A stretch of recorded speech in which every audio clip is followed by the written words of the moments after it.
If you're listening to this, the podcast has started. This is Victor Arcadia, and this is Daniel Hirohito. Oh god. Are you doing this? Oh yeah, definitely. You're not gonna put it on YouTube, are you? Oh yes, I am. Oh god. It's gonna be fine. You're smart. Let's do this shit. No, but I'm just saying from my opinion, so I don't know if these are correct. So I don't want people to say that Everything we say is our own opinion. Okay, and we're not 100% accurate, but this is our interpretation of what it is. Anyways, I feel like I'll be stifled, but whatever. well, you keep talking. Anyway, well, are you filming me? It's not. Oh, okay. It's being filmed, but Oh, I'll put it up. So all right. So see where I go hood, they wouldn't even be able to really see any right. features. But like I was saying, after that, when they surrendered, I think they told Japan they could no longer form a military for. I mean, they can have a military, but they can't use it to wage war. Mm-hmm. It pretty much took away their power in a figurative sense, I guess. I mean, they can still have a standing military, but they can't use it for like to go on offensive purposes for like no reason. Which is probably why China and Japan are having troubles right now with those islands. Which islands? The islands, I think, in the South China Sea. Mm-hmm. I forgot what they're called because they go by something else in Japan and go by another thing in China. I forgot what the names were. But I don't know. Apparently, people say the islands belong to China first. I don't know in what era or whatever, or when it was supposedly given to Japan. And there are people who say the islands are Japan's, and I don't know. I don't know the history of it. I'm just saying it.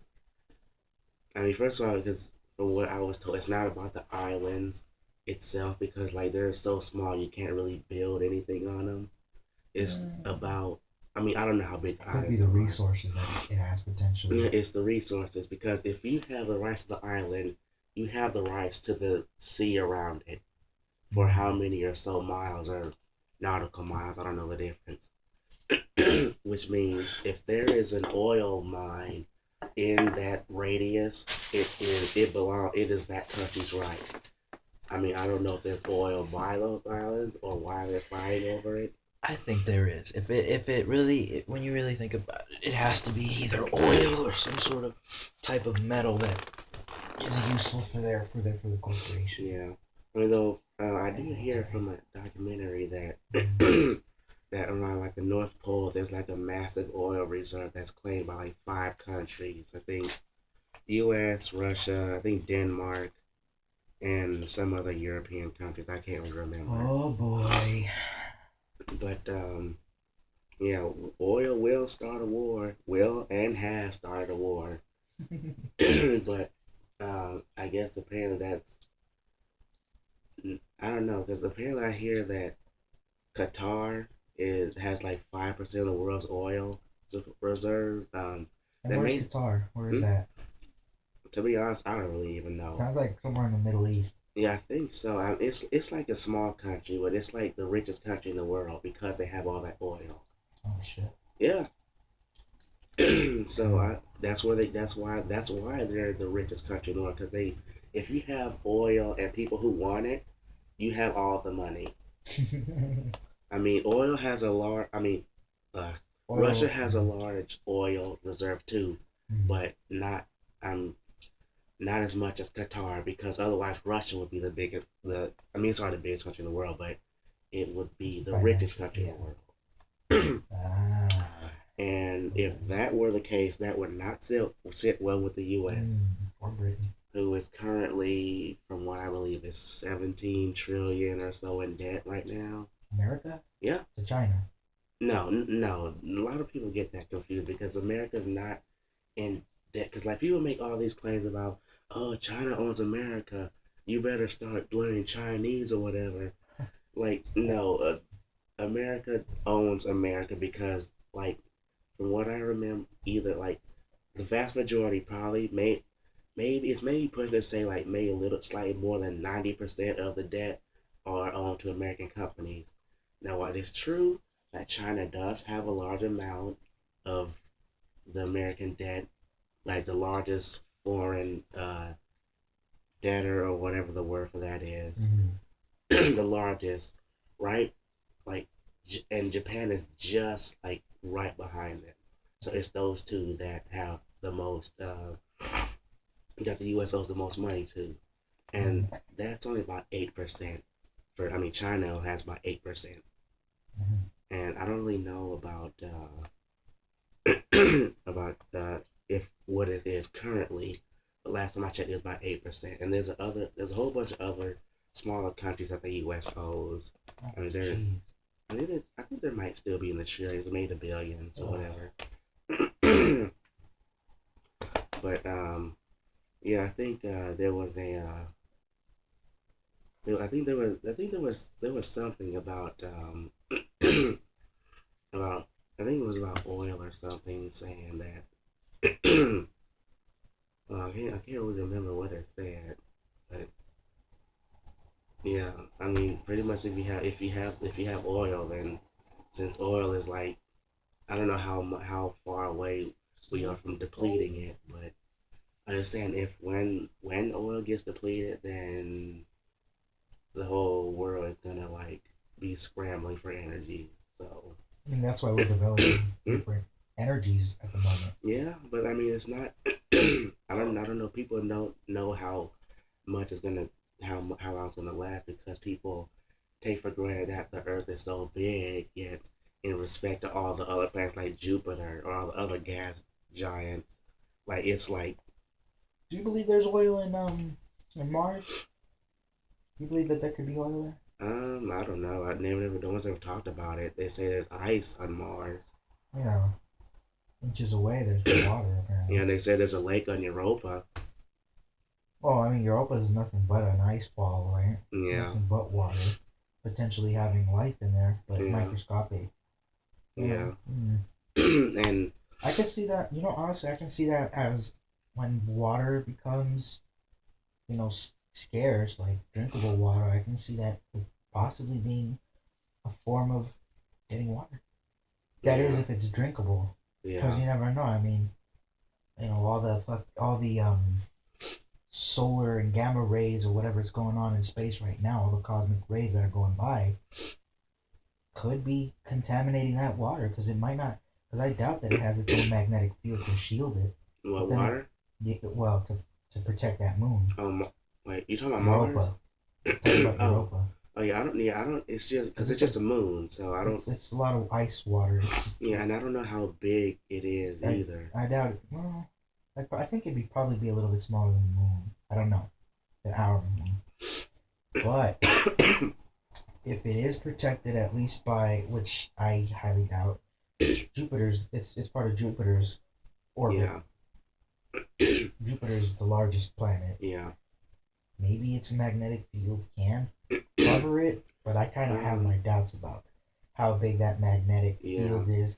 But then again, the magnetic field isn't perfectly round. It's more oblong shaped. Yeah, it's not like a force field. It's more like, like a weird oval.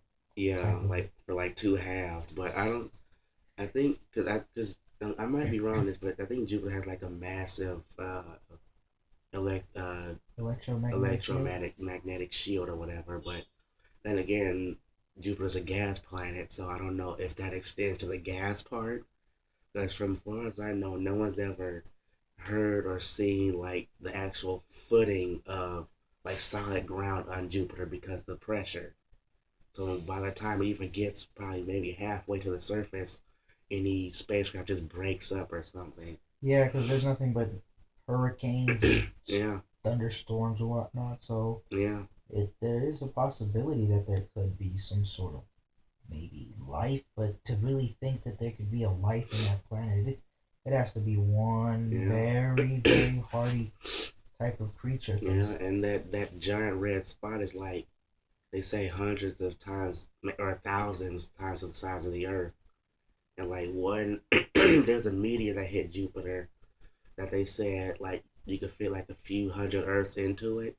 Oh, are you serious? Yeah. When did this happen? I'm not really sure when it happened, but I think it was recent enough for it to be in a documentary. Maybe, I mean, well, recent enough compared in respect to like space and time and stuff like that. But it happened. I don't know when, but it happened. Okay, so, quick question. Nibiru, do you believe it? Yes or no? No, I think they talked about that. I don't think they said it's. I think they either said it's real or it's not, or it's just not a threat. But there's not really a clear consensus on that. I don't believe it. I don't think. Look, well, there could be a rogue planet moving around out there, but if anything, I think Jupiter would be the one that would protect us from that. I mean, depending on where it is at the time. Yeah. Well, I mean, Jupiter shields us from most of the comets that like would big brother. Destroy us. Yeah, like in terms of like if we were to think about it as family, I think that's the big brother who protects Oni-chan. Oni-chan, whatever it's called. But I think I mean, I'm pretty sure Jupiter has to have some sort of solid footing, because like what's holding all that gas together? And I don't really know how that works, because I'm not an astrophysicist or whatever Neil deGrasse Tyson is. Astrophysicist, right? That guy's awesome. Anyway, there has to be something holding the gas together. I mean, otherwise they wouldn't call it a gas planet. It can't be. It can't be a planet composed of completely of gas, because as far as I know, gas doesn't have. What's one of the heaviest metals out there? Nickel, right? Nickel's one of the heaviest metals out there. That's what most asteroids are made out of. I thought it was like iron or something. Well, iron and nickel, I guess. I don't know. I'm just guessing here, but maybe that's what that planet is. Maybe it's just a big ball of iron, and because of that, because of how heavy it is. Yeah, I mean, I don't think it's solid iron though. It's because like where would the magnetic field come from?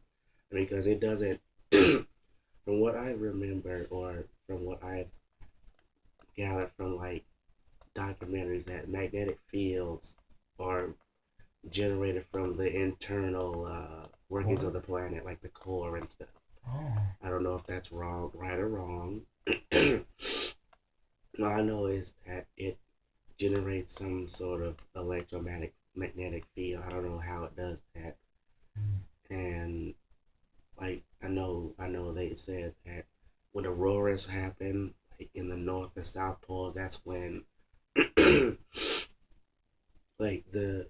so there's like solar winds, like, and like the Earth's magnetic field, it like shields them. Like, for example, like they show a diagram and it goes like this, and it just goes back. Explain it to the viewer. It pushes the solar winds and gamma rays and radiation out of the way. I mean, it pushes away most of it, not all of it, but it pushes them out of the way. Like, I don't know. It's kind of like, I guess I can compare like swimming through water. Like when you like push it out of the way back to the back of you. That's what the magnetic field does. And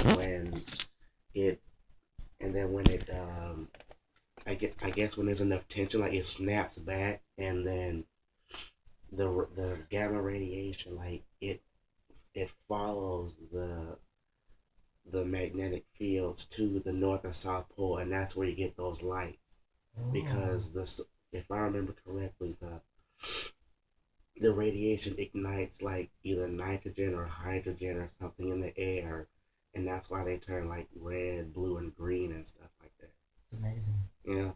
Though you can only see it from like the Scandinavian countries. I'm sure some parts of Russia and Canada maybe. Well, Canada. I mean, I don't know. The more northern parts of the country. Yeah, I mean, because Canada looks like broken up, like at the top part. I mean, I don't know if people are gonna take that as offense. Look at a map; it looks broken up. So take that as you will. But anyway, wait.